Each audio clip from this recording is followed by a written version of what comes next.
Inman Square, too, is someplace Gately rarely goes anymore, because it's in Cambridge's Little Lisbon, heavily Portuguese, which means also Brazilians in the antiquated bell-bottoms and flare-collared leisure suits they've never let go of.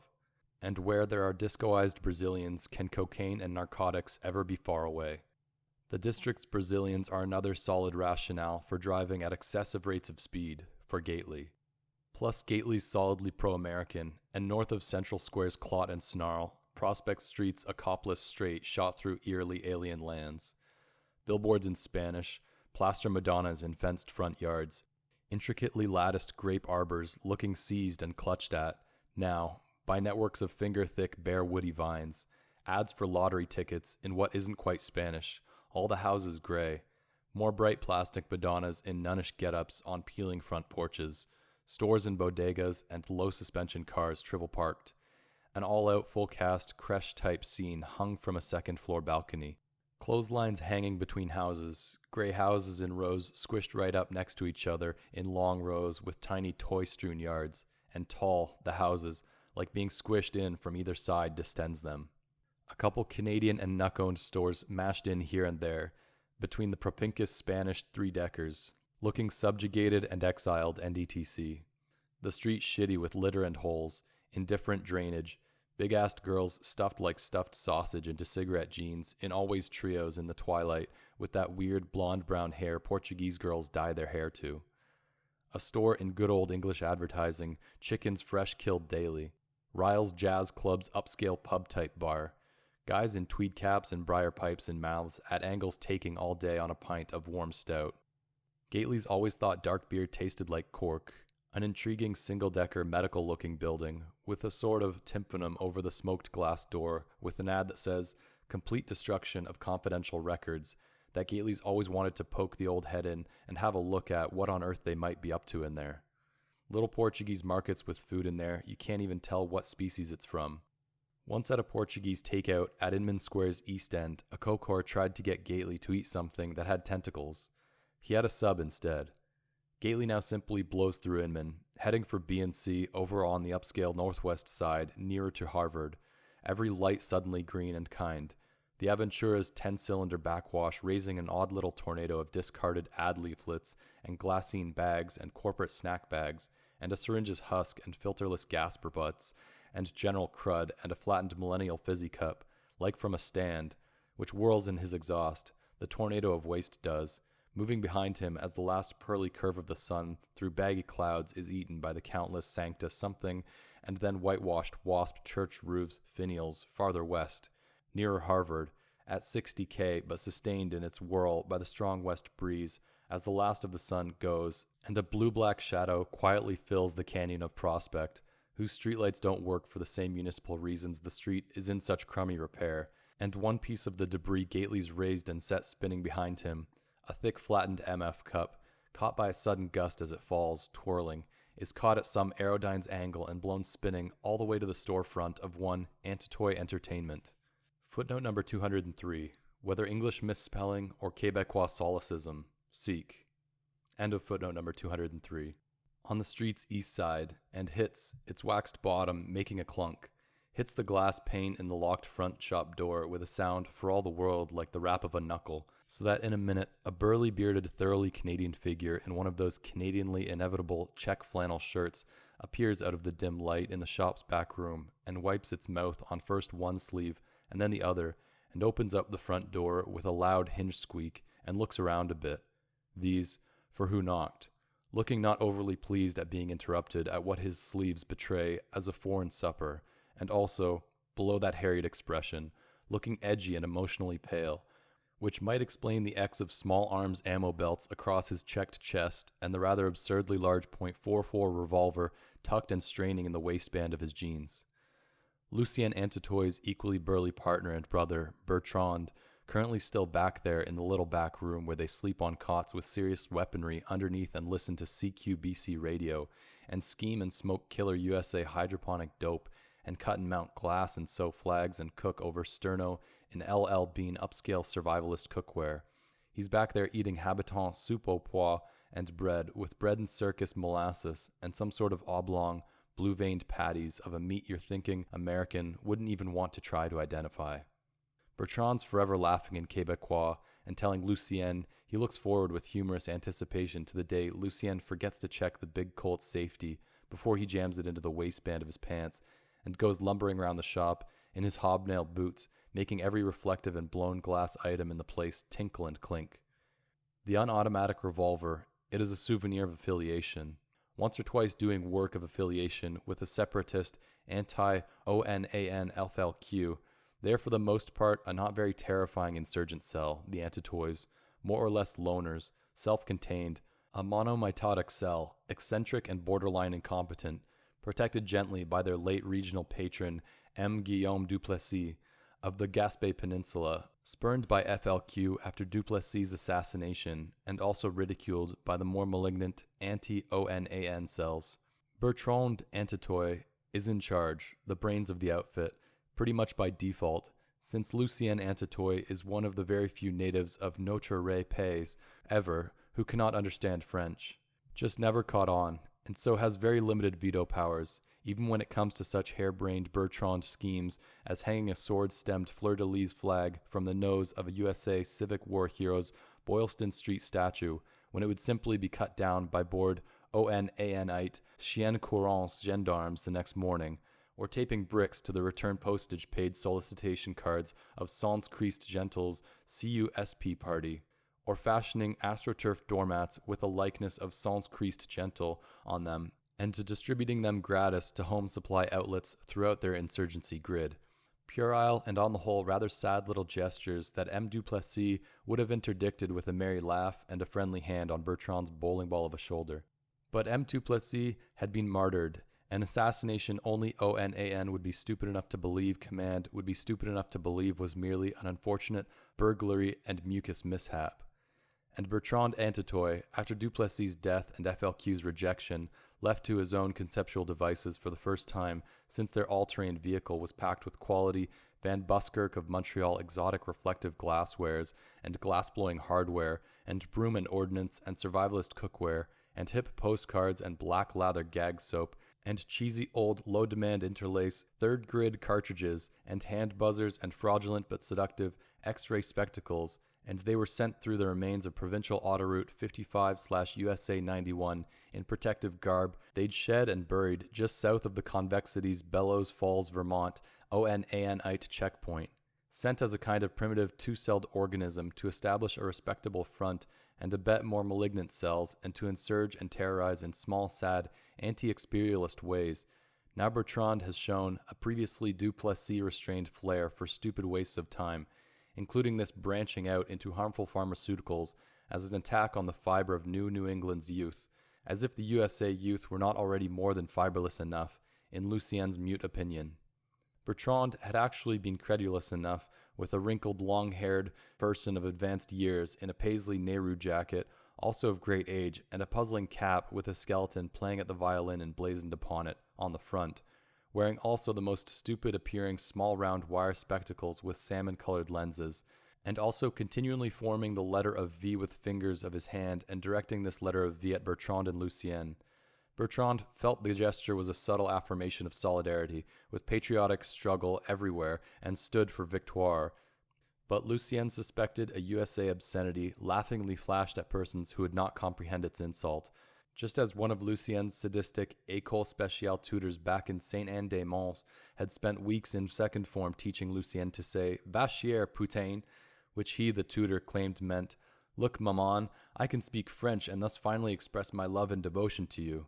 Bertrand had been starry-eyed enough to agree to barter the person an antique blue lava lamp and a lavender-tinged apothecary's mirror for 18 unexceptional-looking and old lozenges the long-haired old person had claimed in a jumble of West Swiss-accented French worth 650 milligram of a trop-formidable harmful pharmaceutical no longer available and guaranteed to make one's most hair-raising psychedelic experience look like a day on the massage tables of a Basel hot springs resort, throwing in as well a kitchen can waste bag filled with crusty old mossy boot and leg read-only cartridges, sans any labels, that appeared to have been stored in a person's rear yard and then run through a gaseous dryer of clothes, as if Lucien did not have already more than plenty of crusty old cartridges which Bertrand removed from interlaced dumpsters or was cheated in barters for, and brought back to the shop for Lucien's job to view and label and organize the cartridges for storing, and were never bought except the occasional cartridge in Portuguese or pornographical.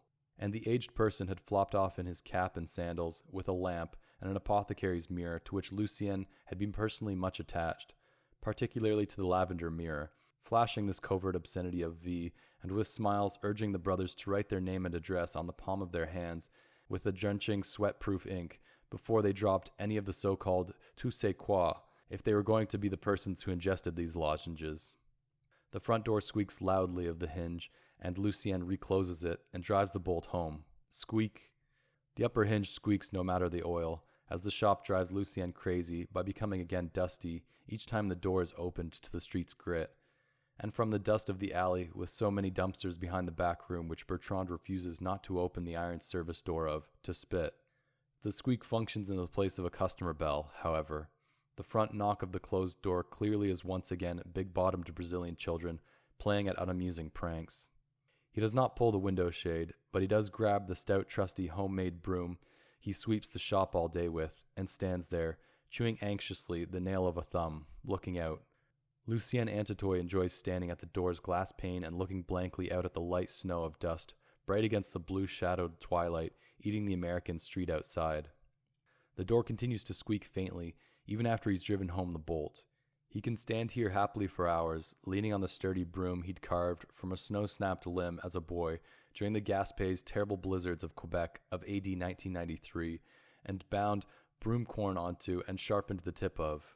As a sort of domestic weapon, even then, before Onanite experialist impost made any sort of struggle or sacrifice remotely necessary, as a silent boy, keenly interested in weapons and ammunitions of all the different sorts, which along with the size thing helped with the teasing.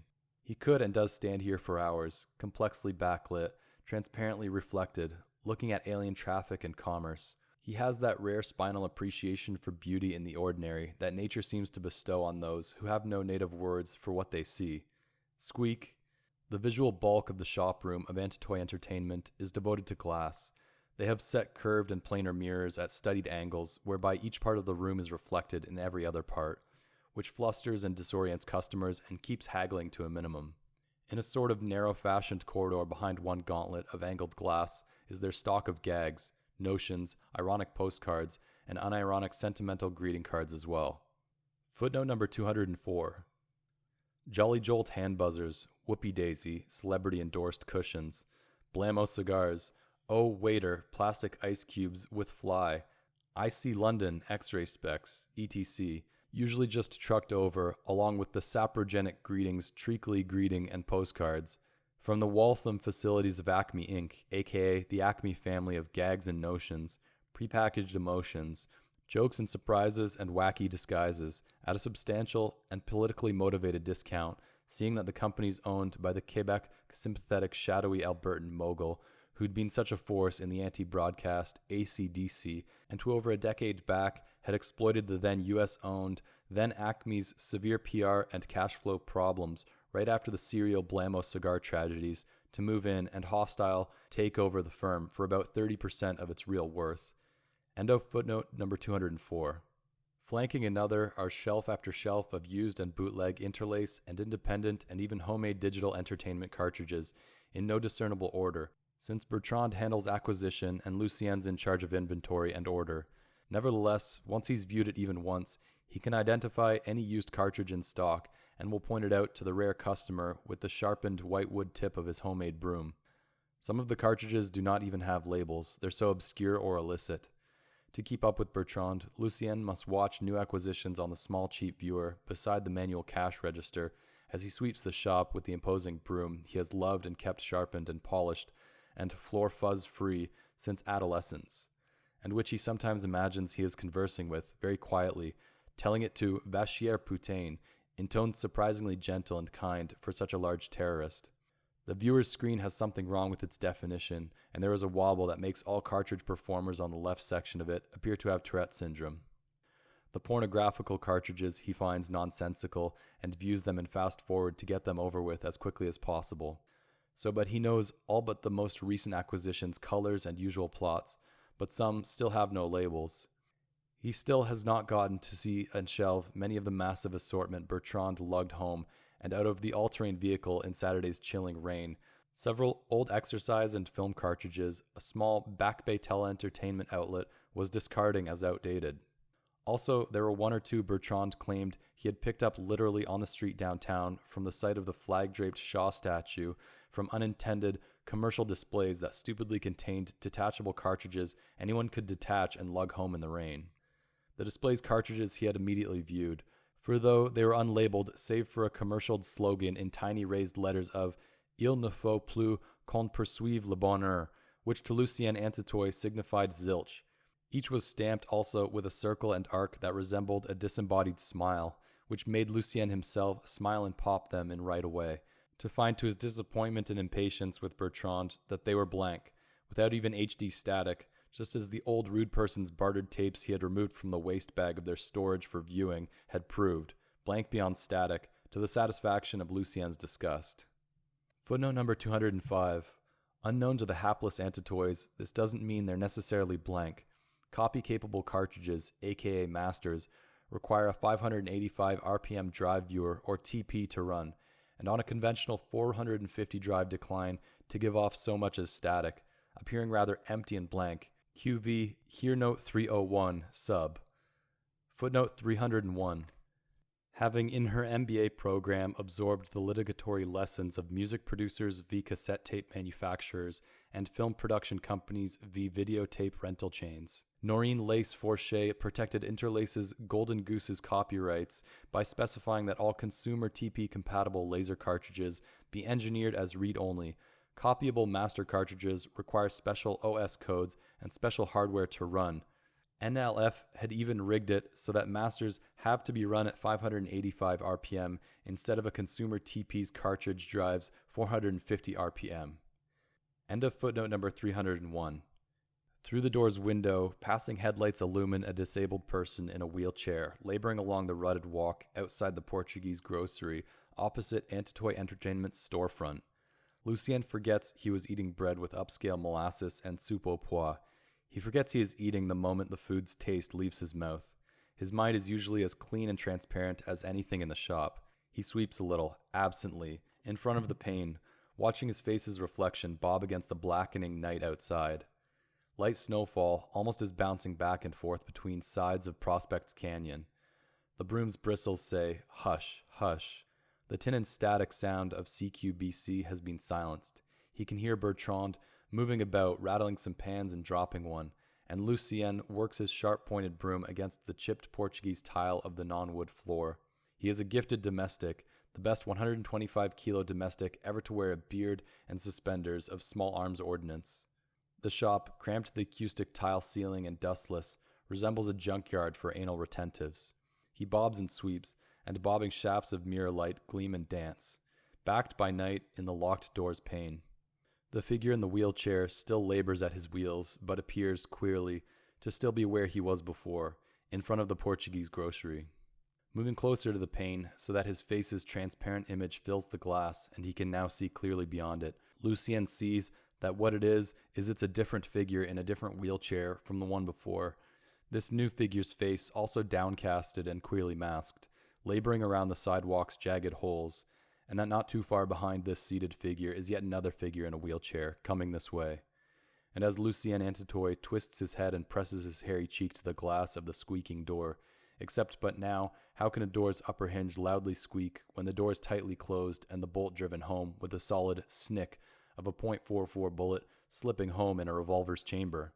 Looking due southeast up Prospect, Lucien can see the variegated glints of passing low chassis headlights off a whole long single-file column of polished metal wheels stolidly turning, being turned by swarthy hands in fingerless wheelchair gloves.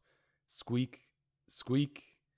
Lucien has been hearing squeaks for several minutes from what he had naively, like the babe, assumed was the door's upper hinge. This hinge does truly squeak. Footnote number 206. Being out of the sociolinguistic loop, L.A. has no way of knowing that to hear the squeak is itself the very darkest of contemporary Canada's euphemisms for sudden and violent demapping. End of footnote number 206. But Lucien now hears whole systems of squeaks, slow and soft, but not stealthy squeaks. The squeaks of weighted wheelchairs moving slow, implacable, calm and businesslike and yet menacing, moving with the indifference of things at the very top of the food chain. And now, turning, heart loud in his head, can now see, in the carefully placed display mirror's angles, spikes of light off rotary metal rotating at a height about waist level to a huge standing man with broom, clutched to barrel chest. There are great quiet numbers of persons in wheelchairs moving in the room with him, in the shop room, moving calmly into position behind waist-high glass counters full of wacky notions. The street outside is flanked on both sidewalks by defiles of wheelchaired, blanket-lapped persons whose faces are obscured by what look like large and snow-dotted leaves. And the shades of the Portuguese grocery have been drawn, and the Repas sign hung by a circumflex of twine in the pane of the front door. Wheelchair Assassins. Lucien has been taught the glyph of a profiled wheelchair with an enormous bone-crossed skull below. It is the worst possible scenario. It is worse than a.k.a. gendarmes by far, AFR whimpering to his broom. Lucien disengages the mammoth colt from his pants and finds that a length of black thread from the denim panel that surrounds his zipper has gotten looped around the barrel's sight blade and comes ripping out with a long high squeak from the pants with the convulsive force of his drawing the weapon, so that his pants split open alongside the zipper, and the force of his mammoth Canadian gut extends the tear all up and down the front, so that the snap unsnaps, and the jeans burst open and fall immediately to his ankles, puddling around his hobnail boots, revealing red union suit underwear beneath, and forcing Lucien to take tiny, undignified, shuffling steps frantically toward the back room, as he tries, with the thread-snagged Colt, to cover every piece of the fragmented waist-high motion the mirror's shards of light reveal in the shop room, while scuttling as fast as the fallen jeans allow toward the back room to alert, non-verbally, using the sort of demon-eyed, tongue-protruded, neck-corded, tortured, rigid, bug-eyed face a small child makes when he is playing Le Monstre, to alert Bertrand that they have come, not Bostonian gendarmes or white-suited ONANite chiens, but they, them, les assassins de Fauteuils Rollents, AFRs, the ones who come always in the twilight, implacably squeaking, and cannot be reasoned with or bargained with, feel no pity or remorse, or fear, except a rumored fear of steep hills. And now they're all in here, all over the shop room like faceless rats, the devil's own hamsters, moving with placid squeaks just beyond view of the shop's mirrored peripheries, regally serene, and Lucien, with the big broom in one hand and the thread-webbed Colt in the other, tries to cover his little stepped flight with a thunderous shot that goes high and shatters an angled full-length planar door mirror, spraying anodized glass and replacing the reflection of a blanket-lapped AFR wearing a plastic fleur-de-lis with sword stem mask on his face with a jagged stelliform hole, with glittered shards and glass dust in the air all over the place, and the unperturbable squeaks. Squeak, squeak, squeak, squeak. It is awful, sounding right through clatter and tinkle and frantic hobnailed boot falls, and through the flying glass, aiming every which way behind him. Lucien bursts almost falling through the curtains, bug-eyed and corded and webbed in thread, to alert Bertrand facially that the shot had signified AFRs and to break out the subcot weaponry and prepare to bunker for encirclement, only to horrifically see the shop's rear service door standing agape in a gritty breeze, and Bertrand still at the card table they used for their supper, used, with pea soup and troubling meat patty still on his ration tray, sitting, squinting piratically straight ahead, with a railroad spike in his eye. The spike, its tip is both domed and squared, also rusty, and it protrudes from the socket of his brother's former blue right eye. There are maybe about 6 or 9 AFR here in the drafty back room, silent as ever, seated with motionless wheels, flannel blankets obscuring an absence of the legs. Also, of course, flannel-shirted, masked in synthetic blend heraldic flag irises with flaming, transpercant stems at the chin and slits for eyes and round utter holes for mouths. All except for one particular of the AFR, in an unpretentious sport coat and tie, and the worst mask of all, a plain yellow polyresin circle with an obscenely simple smiley face in thin black lines, who is speculatively dipping a baguette's heel in Bertrand's metal soup cup and popping the bread into his mask's mouth's cheery hole with an elegantly cerise-gloved hand. Lucien, staring goggle-eyed at the only brother he's ever had, is standing very still, face still unwittingly terratoid, the broom at an angle in his hand, the Colt dangling at his side, and the long, black zipper thread he's pulled from his zipper caught somehow now and wrapped around his thumb and hung trailing on the spotless floor with slack between gun and thumb. His pants wapsed around his red woolen ankles when he hears a quick, efficient squeak and feels from behind a tremendous wallop on the backs of his knees that drives him down to his knees on the floor, the .44 bucking as it discharges by reflex into the wood pattern Portuguese tile, so that he's down in a supplicant's posture on his red knees, encircled by Fauteuils Rollents, still holding his broom, but now down near the broom corn's wire binding. His face is now of equal height to the yellow, empty, smiling, chewing face of the AFR as this leader. Everything about him radiates pitiless and remorseless command, rotates a right wheel to bring himself about, and with 3 squeakless rotations has his hideous blank, black smile within centimeters of Lucien Antitoi's face.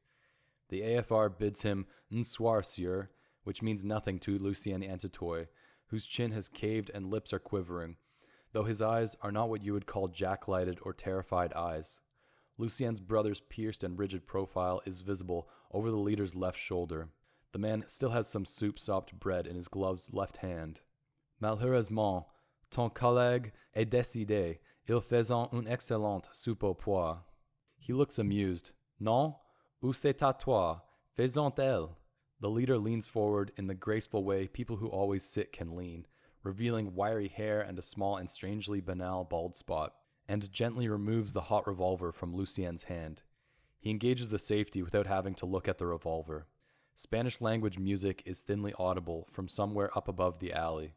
The AFR looks warmly into Lucien's eyes for a moment, then with a professionally vicious backhanded motion pegs the gun at Bertrand's profiled head, striking Bertrand in the side of the head, and Bertrand rocks away and then toward and forward and slides forward left of the rickety camping chair, and with a ghastly and moist thump comes to rest chairless but upright, his left hip on the floor, the eyes sturdy railroad spikes thick tip caught on the edge of the card table and tilted up as the table tilts downward and cookery slides nautically off and onto the tile as the weight of Bertrand's large upper body is somehow held by the spike and tilted table. His brother's face is now turned away from Lucien, and his overall posture is of some person crumpled with hilarity or regret, maybe beer, a man overcome. Lucien, who never has apprehended what the safety switch is or where, thinks it a small miracle that the Colt .44 with its tail of thread does not discharge again as it wangs off Bertrand's temple and hits the slick tile and slides from sight under a cot. Somewhere in the tall house next door a toilet flushes, and the back room's pipes sing. The black thread has remained snagged on the Colt's sight blade, and in the middle, caught somewhere on Bertrand's ear. The other remains also attached to Lucien by a persistent hangnail on his well-gnawed right thumb, so that a black filament still connects the knelt Lucien to his hidden revolver, with a surreal angled turn at the ear of his overcome frere. The happy-masked AFR leader, politely ignoring the fact that Lucien's sphincter has failed them all in the small room, after complimenting them both on the craftsmanship of some of the front's blown-glass notions, pulls his velvet gloves tighter and tells Lucien that it has fallen to him, Lucien, to direct their attention without delay to an entertainment item they have come here to acquire, and require this copy-capable item. They are here on business, ne pas plaisanter. This is not the social call. They will acquire this thing and then errant paître. They have no wish to disturb anyone's repast, but the AFR fears that it is fearfully urgent and key. This master item they now require without delay or dissembly from Lucien. Entendu? The vigor with which Lucien shakes his head at the leader's meaningless sounds can't help but be misinterpreted, probably. Does this shop have the 585 RPM drive TP somewhere about here for running masters? Same vigorous negative-looking denial of comprehension. Can a mask's John smile widen? From the front of the shop come whole symphonies of squeaks and low-trilled R's and the sounds of a densely packed area being swiftly dismantled and searched. A few legless, thick-armed men climb the shelves by hand and hang up near the drop ceiling by special climbing equipment and suction cups fitted to their stumps. Brown arms busy in the upper shelving, dismantling and searching upside down like obscene industrious bugs. The outline of Lucien's quivering mouth is being traced by a mammoth-torsoed AFR in a Jesuitical collar who holds Lucien's own trusty broom inverted and leans in his chair to caress Lucien's full Gaspé provincial lips. The lips are quivering, with the handle's wicked tip, which is sharply white, whittled free of the sienna glaze of broomstick varnish that patines the rest of the big stick's length. Lucien's lips are quivering not so much from fear, although there is certainly fear, but not from fear so much as in an attempt to form words. Footnote number 207. L.A. having a pretty good intuition that the lone communicable Vachier putain wouldn't be a good idea in this context. End of footnote number 207. Words that are not and can never be words are sought by Lucien here through what he guesses to be maxillofacial movements of speech. And there's a childlike pathos to the movements that perhaps the rigid-grinned AFR leader can sense.